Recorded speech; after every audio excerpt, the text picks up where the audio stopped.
নমস্কাৰ ছাত্ৰ ছাত্ৰীসকল এইটো ভিডিঅ'ত মই তোমালোকৰ কাৰণে কামৰূপ গ্ৰাম্য দশম শ্ৰেণীৰ প্ৰি বোৰ্ড এক্সামিনেশ্যনৰ বিজ্ঞানৰ কুৱেশ্যন পেপাৰখন লৈ আহিছোঁ ভিডিঅ'টোত মই তোমালোকৰ সৈতে ইয়াত অহা 45টা এমচিকিউ ডিসকাস কৰিম তোমালোকে ভিডিঅ'টো শেষলৈকে মন কৰিবা আৰু তোমালোকৰ যিবিলাক ডিস্ট্ৰিক্টৰ ইতিমধ্যে মেথছ আৰু সায়েন্সৰ এক্সাম হৈ গৈছে তেওঁলোকৰ কুৱেশ্যন পেপাৰবিলাক মোৰ WhatsApp নম্বৰ 75760350 ত পঠাই দিবা মই তাৰো ভিডিঅ' লৈ আহিম এতিয়া প্ৰথম প্ৰশ্নটো চোৱাচোন কি কৈছে তলত দিয়া বিক্ৰিয়াটো ডেছৰ এটা উদাহৰণ হয় জিংক অক্সাইডে কাৰ্বনৰ সৈতে বিক্ৰিয়া কৰি জিংক আৰু কাৰ্বন মনোক্সাইড উৎপন্ন কৰিলে ইয়াত কি হৈছে চোৱাচোন প্ৰথম কথাটো হ'ল যে জিংক অক্সাইড আছিল প্লাস কাৰ্বন আছিল কি কৰিলে তাত কাৰ্বনে অক্সিজেনটোক অপসাৰিত কৰিলে জিংক অক্সাইডৰ পৰা হেতু কাৰণে এটা হ'ব অপসৰণ বিক্ৰিয়া আৰু কি হৈছে জিংক অক্সাইডটো জিংকলৈ কি হৈছে জিংক অক্সাইডটো জিংকলৈ বিজাৰিত হৈছে কাৰণ হি অক্সিজেনটো হেৰুৱাইছে আৰু কাৰ্বনটো কাৰ্বন মনোক্সাইডলৈ জাৰিত হৈছে হি কাৰণ অক্সিজেনটো লাভ কৰিছে হেতু কাৰণে এটা ৰেডক্স বিক্ৰিয়াও হ'ব হেতু কাৰণে যেহেতু 1 আৰু 3 দুইটাই শুদ্ধ হেতু কাৰণে অপচন হ'ব ইয়াৰ C2 নেক্সট প্ৰশ্নটো কি আছে তলৰ কোনবোৰ তাপবৰ্জী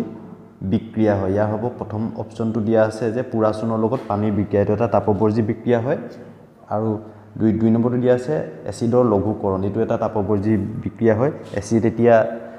এসিড এটা যেতিয়া পানী যোগ কৰা হয় মানে লঘুকৰণ কৰিবলৈ হলে তেতিয়া হলে তাৰ পৰা মানে প্ৰচুৰ তাপ উৎপন্ন হয় হেতু কাৰণে এটো এটা তাপবৰ্জী বিক্ৰিয়া হয় হেতু কাৰণে 1 আৰু 2 দুইটাই শুদ্ধ হেতু কাৰণে অপচন হ'ব ইয়াৰ B2 তিন নম্বৰ প্ৰশ্নটো কি আছে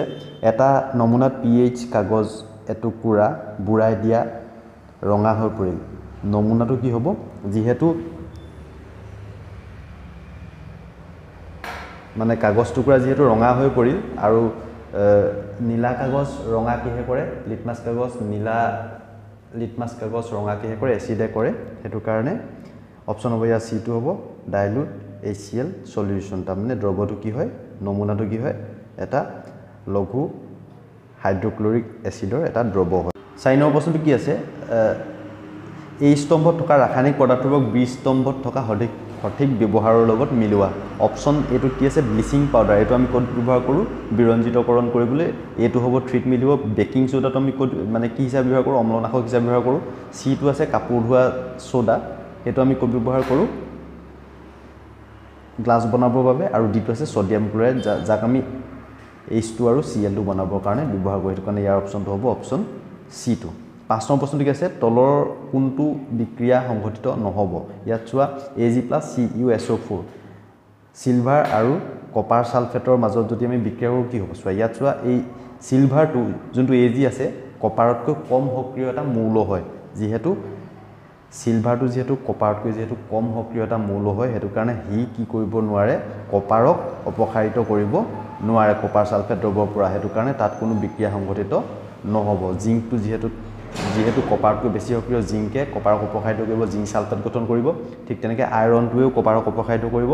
ঠিক তেনেকৈ এলুমিনিয়ামেও কপাৰক অপসাৰিত কৰিব যেহেতু এলুমিনিয়ামটো কপাৰতকৈ অধিক সক্ৰিয় এটা মৌল হয় যেহেতু ইয়াত অকল Ag2 যোনটো সিলভাৰ আছে হি যেহেতু কপাৰতকৈ কম সক্ৰিয় মৌল হেতু কাৰণে তাতে কোনো বিক্ৰিয়া সংঘটিত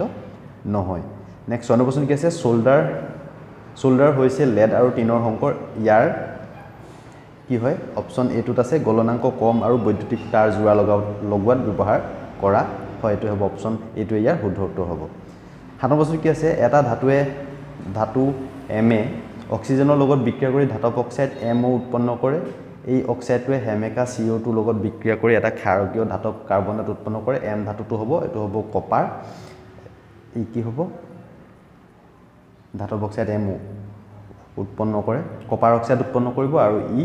CO2 লগত বিক্ৰিয়া কৰি এটা ক্ষাৰকীয় ধাতব কাৰ্বনেট উৎপন্ন কৰে হ'ব কপাৰ কাৰ্বনেট CuCO3 এটো হ'ব অপচন এটো 8 নম্বৰ প্ৰশ্ন কি আছে তলৰ কোনবোৰ ধাতু প্ৰকৃতিত নিজস্ব মুক্ত অৱস্থাত পোৱা যায় এটো হ'ব Au আৰু Cu হল সোণ আৰু কপাৰ এইগিটা আমি প্ৰকৃতিত মুক্ত অৱস্থাত পাওঁ 9 নম্বৰ প্ৰশ্নটো কি আছে CH3 CH2 OCH2 CH2 CH2 Cl ত থকা বিকম পৰমাণুবোৰ হ'ল ইয়াত চোৱা বাকি গুটেবিলাকে হাইড্ৰকাৰ্বন হয় কিন্তু অক্সিজেন আৰু Cl2হে বেলেগ হয় মানে হাইড্ৰকাৰ্বন নহয় কাৰণে হেতুৱে হ'ব হেতুটাই হ'ব বিকম পৰমাণু হেতু কাৰণে ইয়াৰ অপচনটো হ'ব অপচন B2 10 নম্বৰ প্ৰশ্ন আছে কিটন সমগণীয় শ্ৰেণীৰ প্ৰথম যৌগটো হ'ব ইয়াত কিটন সমগণীয় শ্ৰেণীৰ প্ৰথম যৌগটো প্ৰপানন হ'ব কাৰণ পেন্টাননটো তাৰ পিছত আহিব আৰু বিউটাননটো তাৰ পিছতে আহিব হেতু কাৰণে ইয়াৰ শুদ্ধটো হ'ব অপচন D2 প্ৰপানন কাৰণ তাত 3টা কাৰ্বন পৰমাণু থাকিব বিউটাননত 4টা থাকিব আৰু পেণ্টাননত 5টা থাকিব হেতু কাৰণে প্ৰথমটো হ'ব প্ৰপানন যেহেতু তাৰ কাৰ্যকৰীমূলকটো কি আছে কিটন হয় হেতু কাৰণে নেক্সট 11 নম্বৰ প্ৰশ্নটো কি আছে সাবুনৰ অনুত আছে এটো হ'ব অপচন এ টু জলাকৰ্ষী মূৰ আৰু জলবিকৰ্ষী পুষ্য নেক্সট 12 নম্বৰ প্ৰশ্নটো কি আছে এটা এলকাইনত 4টা হাইড্ৰোজেন পৰমাণু আছে ইয়াত থকা কাৰ্বন পৰমাণুৰ সংখ্যা হ'ব এতিয়া এলকাইনৰ যোনটো সংকেত আছিল কি আছিল এলকাইনৰ সংকেতটো CnH2n -2 এটো আছিল এলকাইনৰ সাধাৰণ সংকেতটো এতিয়া কি হ'ব ইয়াত কি দিছে আমাক কাৰ্বন হাইড্ৰোজেন পৰমাণুৰ সংখ্যা আছে 4টা তাৰমানে হাইড্ৰোজেন পৰমাণুৰ সংখ্যাটো এটো হয় তাৰ পৰমাণু সংখ্যাটো হৈছে এটো 2n - 2 টো আমাক মানে কিমান বুলি দিয়া আছে 4টা বুলি দিয়া আছে therefore 2n - 2 ইকুৱেল আমি কি লিখিব পাৰিম 4 তেতিয়া কি হ'ব 2n ইকুৱেল কি হ'বগে গৈ 2 তে গলে প্লাস হৈ যাব 4 ৰে 6 n ইকুৱেল আমি কি পাম কি গৈ 6/2 তাৰমানে n টো আমি কি পালোগে গৈ 3 তেতিয়া CN a n ৰ জায়গাত আমি কি পাতি দিম C3H4 হ'বগে হল তেতিয়া আমি কাৰ্বন পৰমাণু আমি কেটা পালো 3টা অপচন হ'ব P, Q আৰু R মৌল কেইটাই পৰ্যায়বৃত্ত তালিকাৰ ক্ৰমে 1 14 আৰু 17 বৰ্গৰ অন্তৰ্গত কোন কেইটা মৌলই আয়নীয় যৌগ গঠন কৰিব এতিয়া আয়নীয় যৌগ বুলি ক'লে কি বুজিম আমি যিবিলাক যৌগ কি হ'ব ধাতুৰ পৰা অধাতুলৈ ইলেক্ট্ৰন স্থানান্তৰণৰ দ্বাৰা সৃষ্টি হয় সেইবিলাকক আমি আয়নীয় যৌগ বুলি কওঁ এতিয়া P টো ক'ত আছে 1 নম্বৰ বৰ্গত আছে Q টো আছে 14 নম্বৰ বৰ্গত আৰু R টো আছে 17 নম্বৰ বৰ্গত যেহেতু P টো 1 নম্বৰ বৰ্গত আছে তাৰ যোজ্যতা হ'ব 1 হল আৰু Q টো আছে 14 নম্বৰ বৰ্গত তাৰ যোজ্যতা হ'ব 4 আৰু R টো আছে 17 নম্বৰ বৰ্গত তাৰ যোজ্যতা হ'ব তাৰো মানে যোজ্যতা হ'ব 1 এতিয়া কি হ'ব P টোৱে যেহেতু 1 নম্বৰ বৰ্গত আছে আৰু Q টো যেহেতু 14 নম্বৰ বৰ্গত আছে তাৰ যোজ্যতা যেহেতু 4 হয় হি ইলেক্ট্ৰন ভাগ বতৰা কৰিব হি ইলেক্ট্ৰনৰ ভাগ বতৰা কৰিব স্থানান্তৰ নকৰে হেতু কাৰণে P টোৱে R টোৱে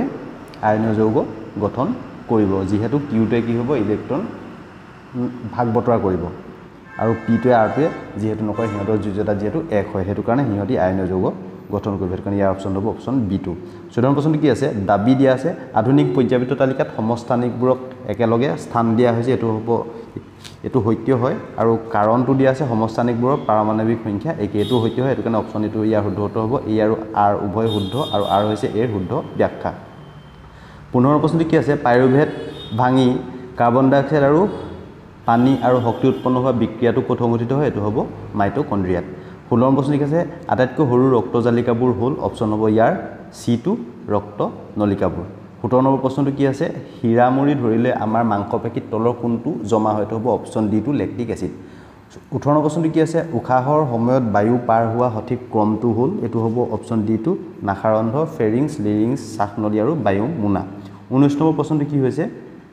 কি দি আছে স্নায়ুৰজ্জুত আঘাত পালে তলৰ কোনটো বাধাপ্ৰাপ্ত হ'ব এটো হ'ব অপচন D টু ৰিফ্লেক্স অ্যাকশন বা প্ৰতিক্ৰিয়া 20 নম্বৰ প্ৰশ্নটো কি আছে শৰীৰৰ ভংগিমা আৰু সমতা নিয়ন্ত্ৰণ কৰে এটো হ'ব অপচন B টু চেৰিবেলাম 21 নম্বৰ প্ৰশ্নটো কি আছে তলত দিয়া স্নায়ুকোষৰ চিত্ৰটোত প্ৰতিসংশ্লেষণৰ স্থান ক'ত হ'ব এটো কোষদেহত হ'ব অপচন হ'ব B2 22 নম্বৰ প্ৰশ্নটো কি আছে সপুষ্পক উদ্ভিদৰ যৌন প্ৰজননৰ ক্ষেত্ৰত তলৰ কোনটো ক্ৰম শুদ্ধ হ'ব এটো অপচন C2 পৰাগযোগ নিষেচন ভ্ৰূণ আৰু পুলি 23 নম্বৰ প্ৰশ্নটো কি আছে তলৰ কোনটো মানুহৰ দেহৰ ত্ৰিজনন অংগ নহয় এটো হ'ব অপচন C2 শুক্ৰবাহী নলী এটো মানে পুংজনন অংগ হয় এটো 24 নম্বৰ প্ৰশ্নটো কি আছে তলৰ চিত্ৰত অংশ A B আৰু C ক্ৰমিকভাৱে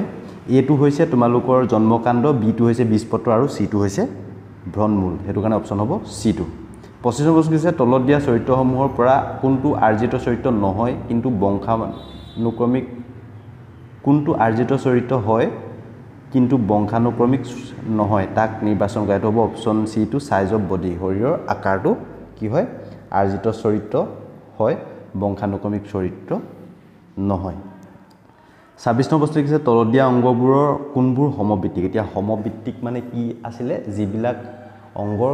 কাৰ্য একে হয় কাম একে হয় কিন্তু তাৰ উৎপত্তি স্থলটো বেলেগ বেলেগ হয় হেতুকে আমি সমবৃত্তিক অংগ বুলি কওঁ এটো হ'ব অপচন D2 পতংগৰ দেউকা আৰু বাদুলিৰ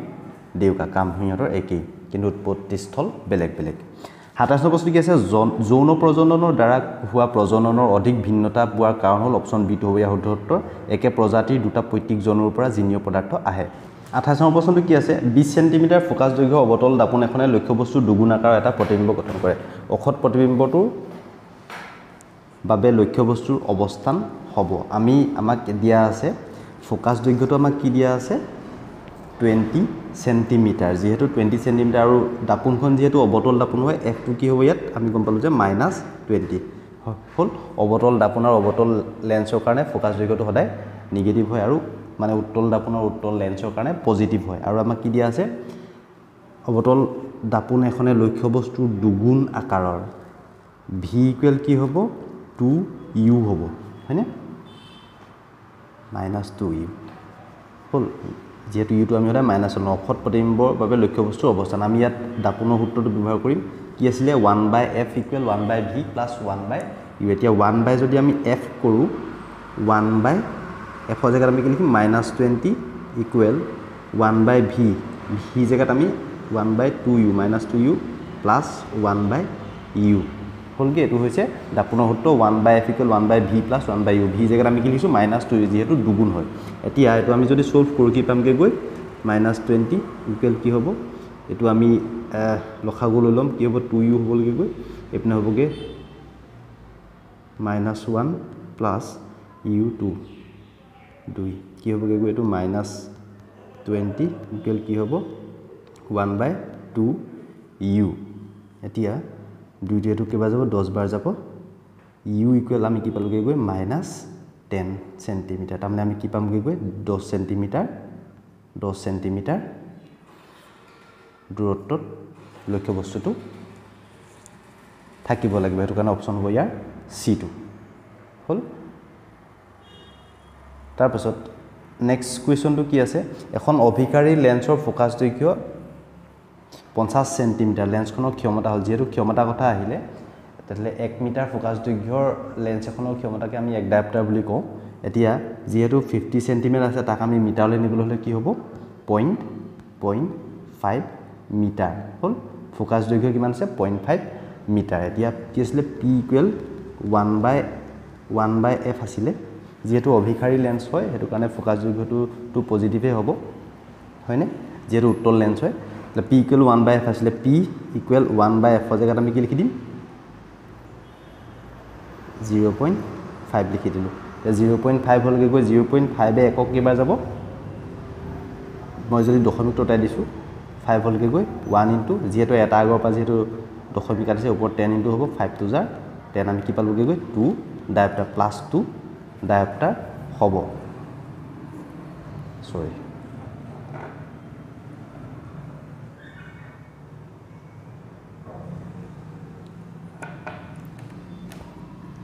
তেতিয়াহলে এটো ইয়াৰ আনসাৰটো কি হ'ব +2 ডায়োপ্টাৰ অপচন হ'ব C2 নেক্সট 30 নম্বৰ প্ৰশ্নটো কি আছে যদি এখন দাপোনে গঠন কৰা প্ৰতিবিম্ব অখত থিয় আৰু লক্ষ্যবস্তুতকৈ সৰু হয় তেতিয়া দাপোনখনৰ প্ৰকৃতি হ'ব কনভেক্স বা উত্তল আৰু অখত প্ৰতিবিম্ব অবতল দাপোনে কেতিয়া মানে সৃষ্টি কৰে যেতিয়া লক্ষ্যবস্তুটো ফোকাস আৰু মেৰুৰ মাজত থাকে আৰু সেই প্ৰতিবিম্বটো লক্ষ্যবস্তুতকৈ যথেষ্ট ডাঙৰ হয় আৰু ইয়াত আমাক দিয়া আছে সদায় সৰু মানে লক্ষ্যবস্তুতকৈ সৰু বুলি কৈছে হেতু কাৰণে সদায় উত্তল দাপোন হ'ব 31 নম্বৰ প্ৰশ্নটো কি আছে ওচৰৰ পৰা দূৰৰ বস্তু চাবলৈ চকী কি পৰিৱৰ্তন কৰে এটো হ'ব অপচন C2 লেন্সখন হকত বা ক্ষীণ হয় 32 নম্বৰ প্ৰশ্নটো কি আছে তলৰ কোনটো বিকাৰ চশমা ব্যৱহাৰ কৰি সংশোধন কৰিব নোৱাৰে এটো হ'ব অপচন C2 সানি পৰা ৰুকেটেৰে গ্ৰুপটো কথা কৈছে 33 টো কি আছে যেতিয়া এডাল তাৰৰ ব্যাস দুগুণ কৰা হয় তেন্তে তাৰ ৰুট হ'ব এটো আমি কেনেকৈ কৰিম চাই লোৱা প্ৰথমতে তাৰৰ ব্যাস দুগুণ কৰা হয় তে প্ৰথমতে আমি ইয়াত এটা ৰিলেচন জানিব লাগিব ৰুটটো আমি কেনেকৈ লিয়াম ৰুটৰ এটা ৰিলেচন আছিল r ইকুৱেল কি আছিল r proportional to l by a আছিল যত l মানে হৈছে তাঁৰডালৰ দৈৰ্ঘ্য আৰু a মানে প্ৰস্থচ্ছেদৰ কালি আমি যদি সমানুপাতিক চিহ্নটো যদি অটাইটো ইকুৱেল দিলে rho l a যত l rho টো হৈছে ৰুদ্ধকতা rho l by a হলগে গৈ এতিয়া আমি তাঁৰডালৰ যোনটো প্ৰস্থচ্ছেদটো বৃত্তাকৃতি হ'ব তাৰ কালি কি হ'ব a ইকুৱেল পাই r স্কয়াৰ তাক আমি যদি ডায়ামিটাৰত যদি লিখি দিও কি হ'বগে গৈ পাই বাই 4d স্কয়াৰ কাৰণ আমি r টো আমি কি লিখিছো r টোক আমি d/2 হিচাপেও লিখিব পাৰিম যাক আমি স্কয়াৰ কৰিলে কি পাম d²/4 হেতু কাৰণে এই ইকুৱেল আমি কি লিখিব পাৰিম যদি ব্যাসত যদি লিখো π/4 d স্কয়াৰ হল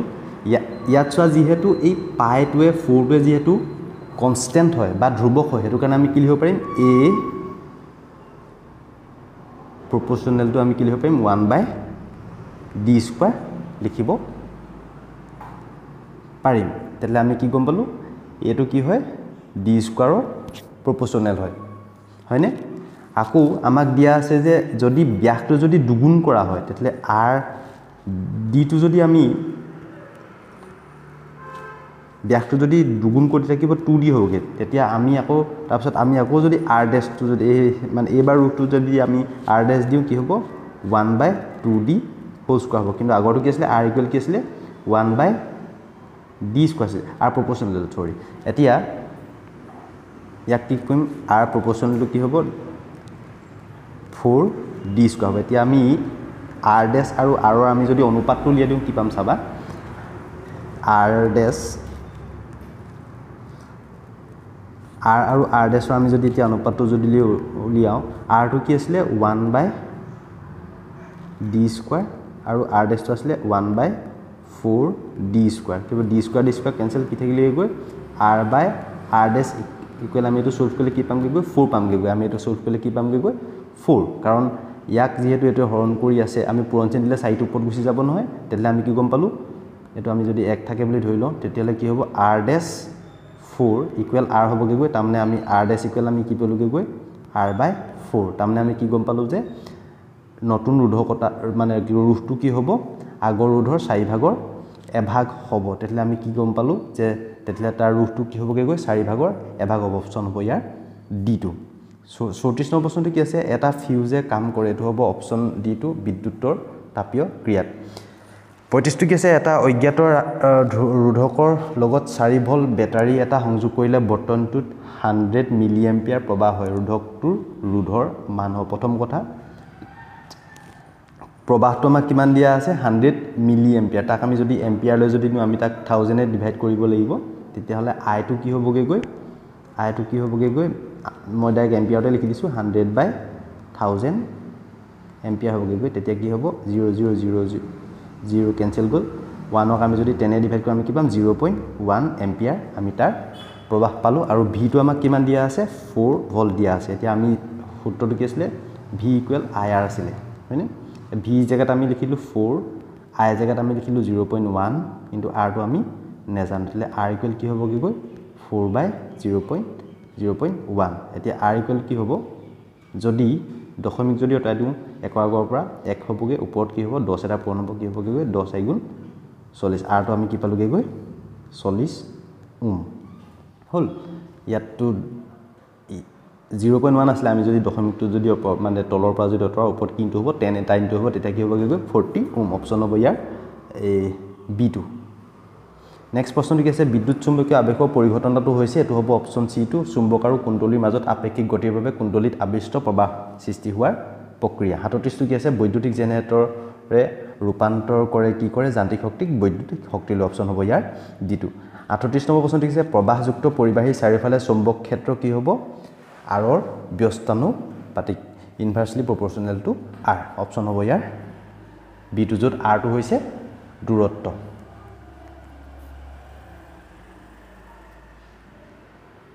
নেক্সট 39 টো কি আছে তলৰ কোনটো জীৱাশ্ম ইন্ধন নহয় এটো হ'ব অপচন c2 জৈৱ গেছ বা বায়োগেছ 40 নম্বৰ প্ৰশ্ন কি আছে সৌৰকোষসমূহ গঠিত হয় এটো হ'ব অপচন c2 অৰ্ধ পৰিবাহী দ্বাৰা 41 টো কি আছে পৌষ্টিক স্তৰৰ ক্ষেত্ৰত তলৰ কোনটো ক্ৰম শুদ্ধ হ'ব এটো হ'ব অপচন d2 উৎপাদক তৃণভোজী মাংসভোজী আৰু উচ্চ স্তৰৰ মাংসভোজী 42 টো কি আছে তলৰ কোনটো অতি বেঙুনীয়া ৰশ্মিৰ প্ৰভাৱ নহয় এটো হ'ব অপচন d2 প্ৰভাৱত নহয় এটো হ'ব অপচন d2 টাইফয়েড 43 টো কি আছে পৰিস্থিতি তন্ত্ৰত শক্তিৰ প্ৰবাহ হয় অপচন এটো হ'ব একমুখী প্ৰবাহ সদায় একমুখী হয় 44 টো কি আছে